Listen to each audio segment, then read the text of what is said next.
Right, I bought some ramps a little while ago. I collected them with my Passat, and you can see them in the back of the trailer here.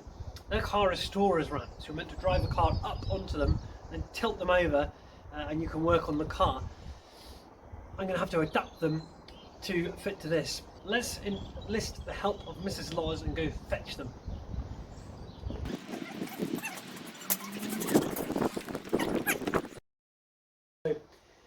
This part of a project requires, almost a quarter of the time for me is just spent looking at it and thinking it out.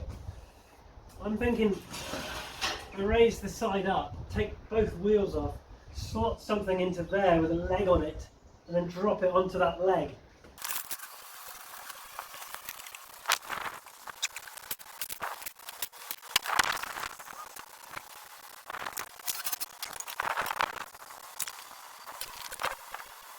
I've lowered it down nearly as far as it will go.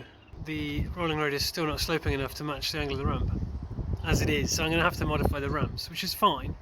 That's good. If anything, removing metal is not a bad idea. It's really flipping heavy.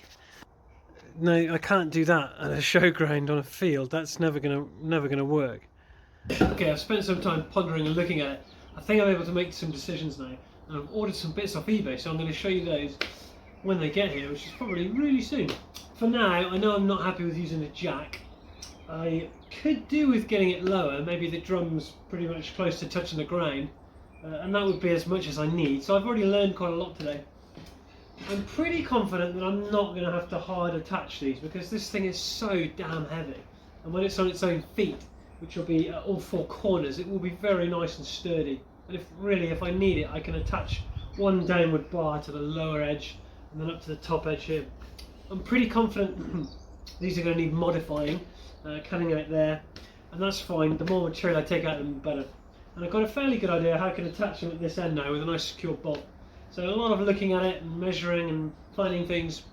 I've still got quite a bit to order, but there are a couple of good bits on the way. I'll show you those shortly. They're going to make it a lot easier. So I think it's now 3 stages really. I want to be able to get it off its wheels and get it on its feet as an independent unit, forget the ramps. Then I'm going to be attaching the ramps only at the top edge and constructing them into their full length. And then the third thing, what's the third thing? That's funny, I feel convinced there was a third thing! There we are. For now, I'm going to put it back on its wheels because it's absolutely terrifying how heavy this thing is.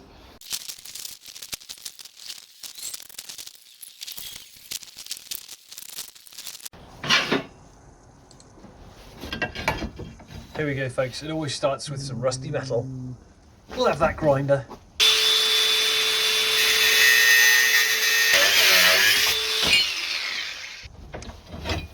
We'll have 4 of those.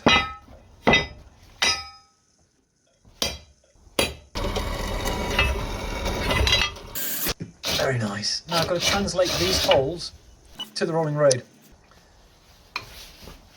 They need to be accurately translated, so here we go. Now I'm drilling quite a number, 24 holes in the side of the rolling road up to 19 millimeters, and it's hard work. I'm not at 19 yet, but we've got a problem. This drill ain't up to it, as you will see. This is the drill I've been using, which I bought new a couple of, a year ago maybe. And yeah, I've been drilling, what is it, 4, 7, 10, 13 millimeter, and then I need to step up to 19. And it's not doing it, it's given up the ghost. So it limits torque, and then when it gets warm it limits torque at a much lower torque. So I've actually gone crazy and bought the most powerful hand drill DeWalt make, which is a DCD 999, and it's an absolute brute. And it comes with this, and I didn't really realise why until I started using it. It's 112 Newton meters of torque, drilling torque, continuous torque. It's got a huge motor, it's much bulkier, and it's enabled me to drill these 19 millimeter holes, which are pretty outrageous. So I started with one of these tractor pins that looks like this, and I've taken the top off it and then flattened it down on the lathe. I've now chopped that bit off as well, and then re-drilled the hole to be the right size. It's 9.5mm for a 9mm pin rather than the 12mm that was in there. And then I've cut these, which obviously will be the ends of the ramp. You'll see how it all goes together, but I've done 8 of these now, so they're going to be welded in place there.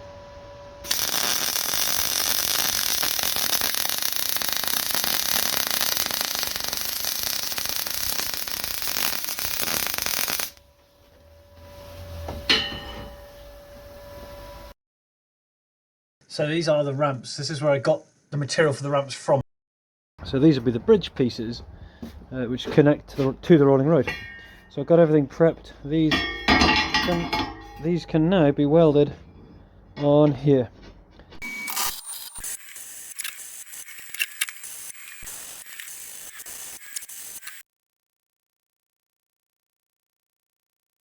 We're done. I've got to create that. It's not going to look like that. It's going to be a little bit higher. That's just placed on there. And then I've got the bridging pieces finished. Here's one of them. You can see it has the pins. Now, I'm not happy. Let me turn the camera. That length is too long, and this 50 by 50 by 5 mil angle steel will be getting sort of 70-80% of its yield stress in bending when there's, let me see, 750 kilos placed there. So if I go worst case, 3-ton car, ton and a half on the front axle, so 750 kilos there. That's very worst case, so I'm unlikely to ever need to strengthen this, but I don't want to be questioning it in my head. So I'm going to now add a strut here of 20 centimeters in height, and then 2 pieces in tension going like that, turning it into something of a trestle bridge. On both sides, so that will increase its load carrying capacity massively, and that will then complete that section of the ramp. That's the bridging piece, I'm calling it, which goes between the ramp around the corner there and the rolling road itself. So I'm going to get on with that now, and I'll show you as I progress. Right, this structure is done. The struts, the cross piece, and this diagonal to stop it wobbling in either direction. Now it just remains to put the tie pieces on from here to here and back down to here on both sides, and on that one there as well.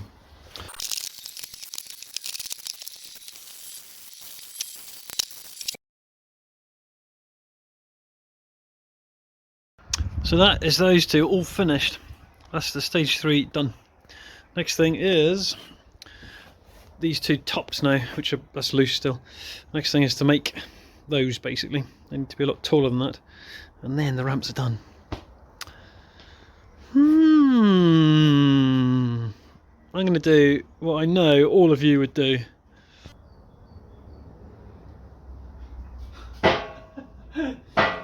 It's very difficult to balance.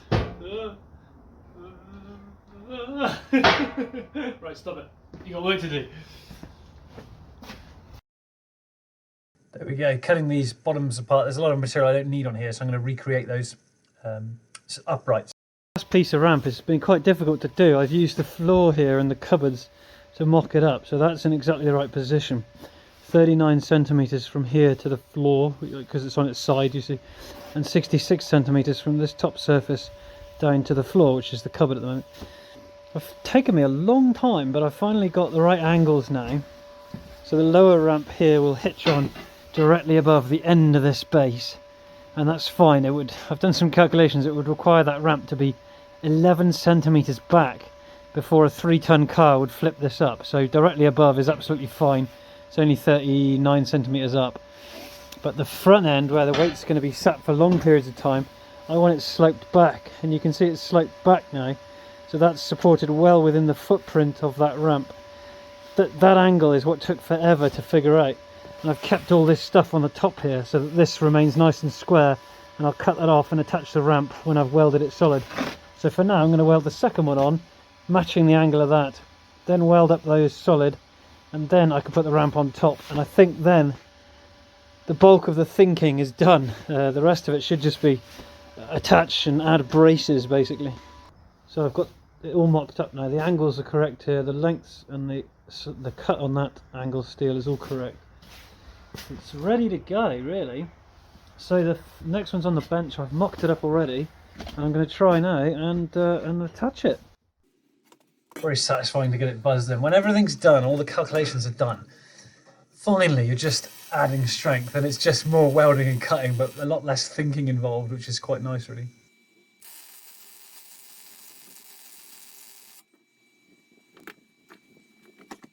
This ramp is upside down obviously, and it needs to hitch onto this bar. I don't really like the way it was done before. It was just bolted through there, a piece of angle and another piece of angle bolted on. It was all quite thin and not very strong really, so I wanted to make something new. So I made this little test piece up. It's some 45 by 45 by 5 with some 25 by 25 by 5 slightly cut down and welded on. And that's a nice strong solution. The thing to keep in mind, this doesn't do any work. The car just gets onto here, the much stronger place, and it spends its time on here while it's on the rolling road. This can be taken away afterwards, really. So I do want it to be strong, but it doesn't need to be crazy strong. So with that done, I've made some longer versions of this. So there it is, that fits on there now, and then that can be attached in there somehow, but I want that to be nice and strong, so I've come up with this. You can see this 50 by 50 actually fits perfectly in there, which is really nice, very snug fit. So I'm going to weld those onto there, and another one in here, and then I can bolt through there and one in the side, and it'll be nice and strong, really good structure then. So here's one I did earlier. Just started welding that one on the inside, so I've cut some chamfers here so I can weld on the outside and grind it back a bit. But that should sit there then and do the job quite nicely. It's the finished item. It just clips on that like so, and you can see it in over here. It fits in there beautifully. So I think now I'm favouring the idea of drilling a hole here and here, and then one in the side there. Should give it a load of connecting strength to the main length of ramps. Pretty cool, huh? So these legs are going to be left on the high side, but these legs I've spent some time now taking a 7.4mm chunk out. I'm going to close that gap up with a ratchet strap, and then with some decent sort of chamfers on there, look, put a lot of weld back in. So those legs will be vertical rather than tucked under the rolling road. They'll be sort of sticking out a bit, which will have them vertical when the rolling road is slightly on an angle.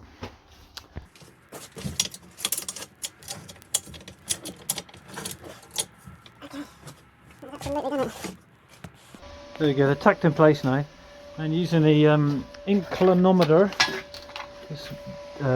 when it settles down, this angle measuring thing, I think I measured 1/2 degree because it's just how it's sat on the bench, and then 5.5 degrees, so we've got a 5 degrees, and the two legs match perfectly. So I'm going to blast those up now, get them all welded up. There we go, all finished.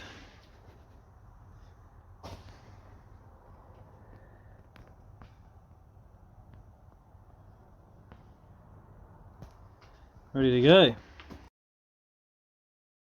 You can see them in action here, look. So the left-hand leg is just straight and it's splayed out a little bit due to the angle of the rolling road.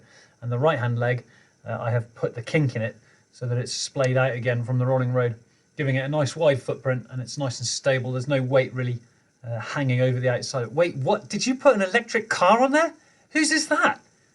You're going to have to chuck the battery in landfill after 3 years. It'll only do 3 miles before it runs out. Right, we're getting very close now. Remember, I did that work moving the rolling road back 95mm because the weight on the hitch was too much. So here we go now. I'm going to measure it. I've got my crane scale and engine crane, and we're going to measure the nose weight depending on the height of it, because it will vary a little bit as the weight shifts between the front and the rear axles. So I've measured the height of the Discovery and the tow hitch, put a bit of weight on it as well. So that needs to be something like 100 kilos really, around about that. But I've added these ramps on top, obviously, which total about 250 kilos. So it's quite a bit. But I do have the facility to move them back. You can see that they're pushed up against the front here, so I can move them back several inches, maybe nearly a foot, and swing them around and press them against that upright instead of the front upright. So hopefully, fingers crossed, we've got the weight in the right place.